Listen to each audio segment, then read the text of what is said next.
And what is our topic for today? Yeah, today we're talking about what do we do after the website?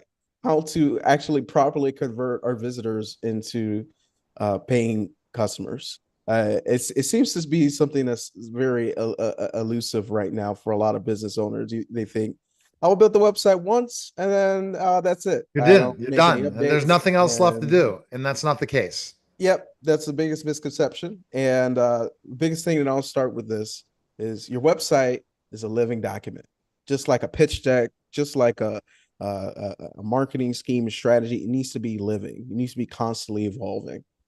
So we're going to talk about today, just kind of like what are those some of those high level key strategies we could start doing to start driving traffic to our website and start actually converting them to clients.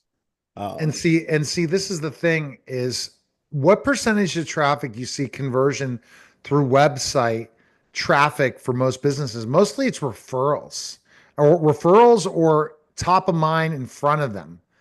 That's the hardest part is a lot of times you get traffic that's not great traffic that you get on the phone with them and they're really not ready to buy yet. yeah. Well, that's the most important thing to also remember too, Neil, right? Understanding what your website's core focuses are. Is it informational or is someone trying to transactionally buy something, right?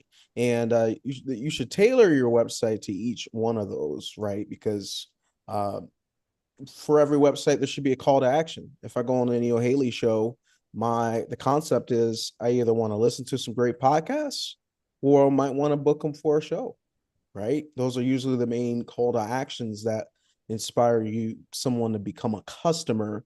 And so what it really all comes down to is what is your customer's purchase journey?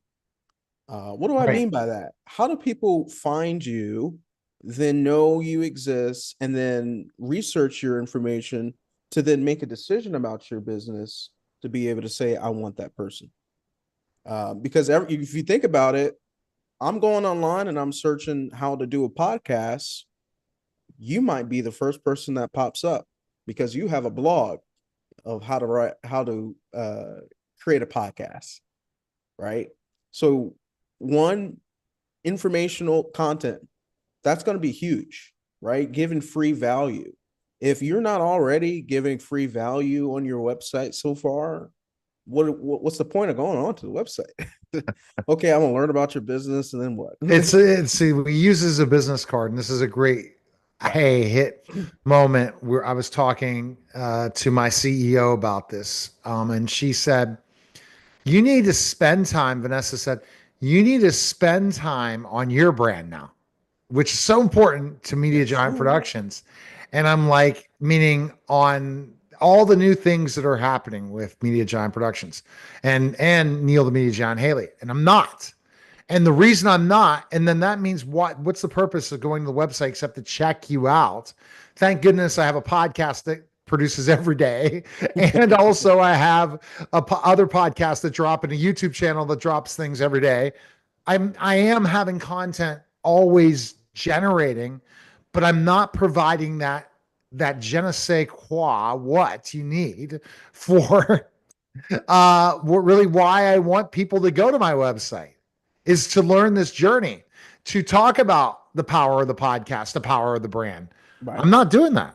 So, and I think it's a lot hard. It's hard for some business owners, Chris, to really toot their own horn in a way to sell. But you're Right. sharing too. And once they go to that website, you've been given permission now, maybe differently than social media. Right. Exactly. Yeah. So once I'm aware of you, right?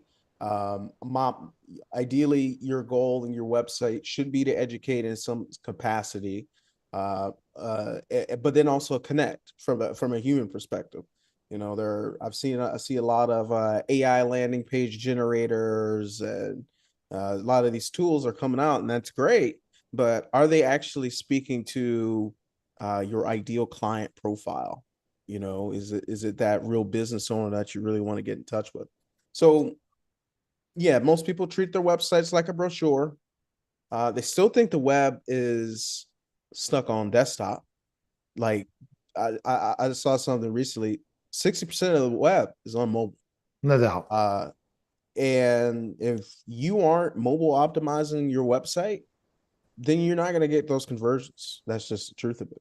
Because most of us are coming across your brand while we're on the go. I came across the Neil Haley show on the go. Maybe I saw an ad. Maybe I saw a LinkedIn post, right? And then, like you said, I go to the website, I check you out. I'm doing my education research part of the process. So before I go buy something, I got to research it. That's just a natural part of a customer journey.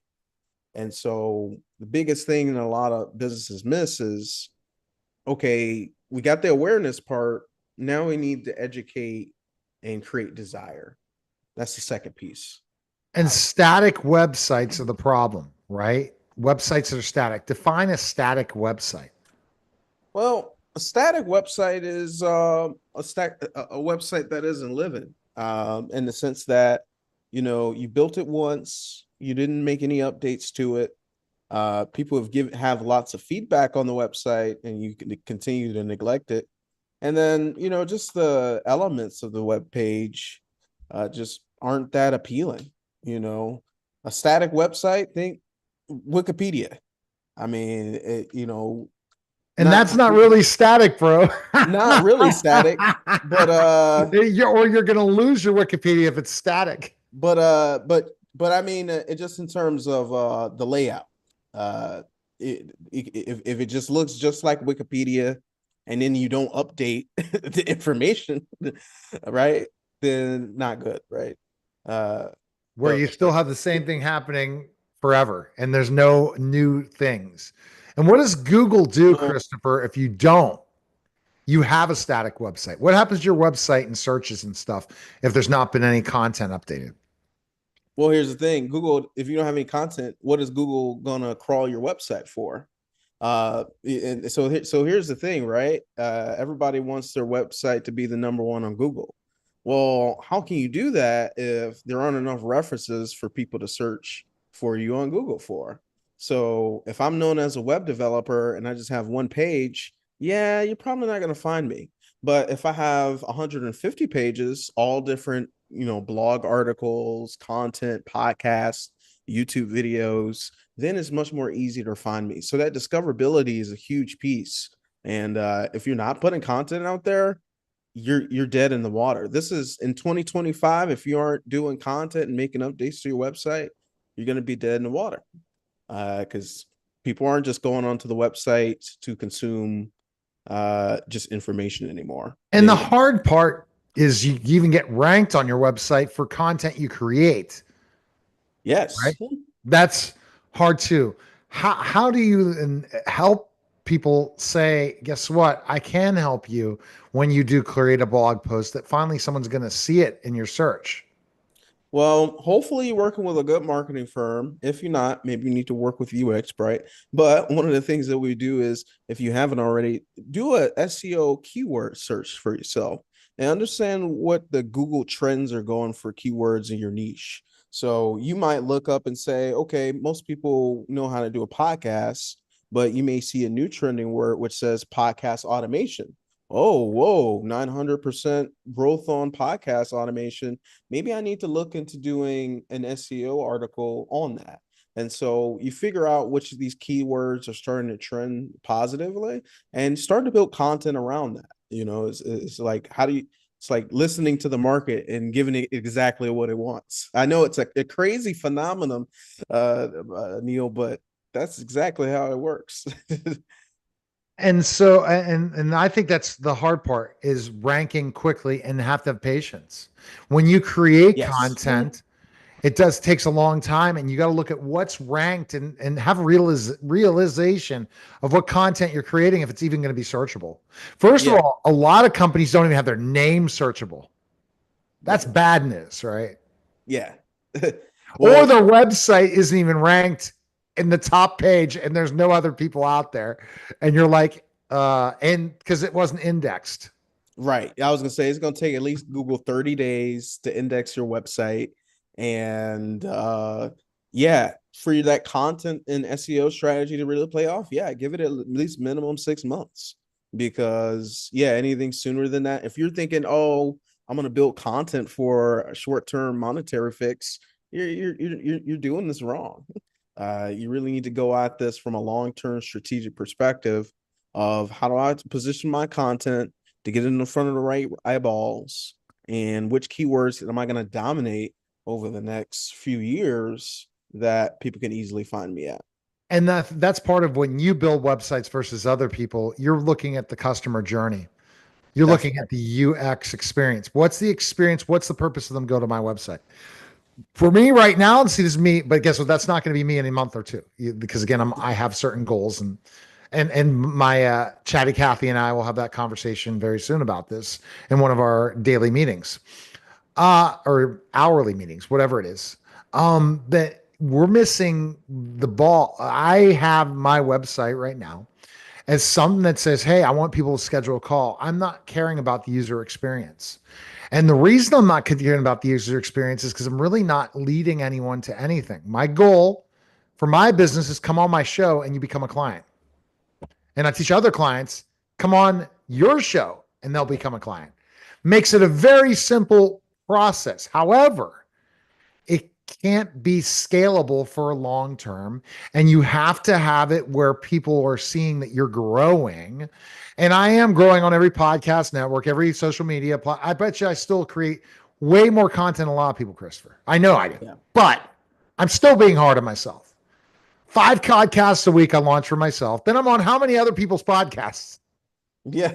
So but I still am not hitting the area of user experience. When people go to neilhaley.com, what's the reason they go to Neil? Mostly to check out the Neil Haley show. Right. So they spend that time and they see automatically on our website, it's updated for Spotify and also whatever the Spotify update is for celebrity interviews. And they check that out and then they start listening. But that experience goes bye-byes to another platform. Instead of looking at what kind of a user experience I can provide with a blog posts, what kind of a user experience can I get them to schedule a call with me? That's right. But, and I'm not looking at my traffic on a daily basis. This is the stuff UX Brite would say. Well, where's your traffic coming from? I do it for my other clients, right? They increase their traffic. We create blog posts. We do everything. But am I doing it for myself? No. The shoemaker has no shoes. The media giant has no media. Just kidding. That's an oxymoron, but not true. But I have even me myself have improvement in this process. But that's a great point. That it's not brought up a lot. It's a very simple point, but what are they doing once they go to your website? Right. So yeah, you just got to figure out what that education piece in your business or is, right?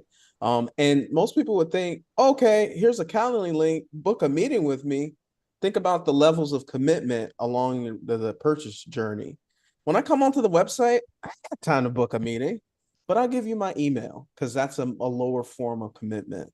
And then we take it to the next level. Okay, you're engaged with me in the email. Now I can actually book the meeting. And so just those small bits of the journey, if we just tie them together, you're going to have a great time. All right. Best place to go? Go to uxbrite.com, uxbrite.com. You should check us out. All right. That was a special simulcast of the Neil Haley Show on the UX Brite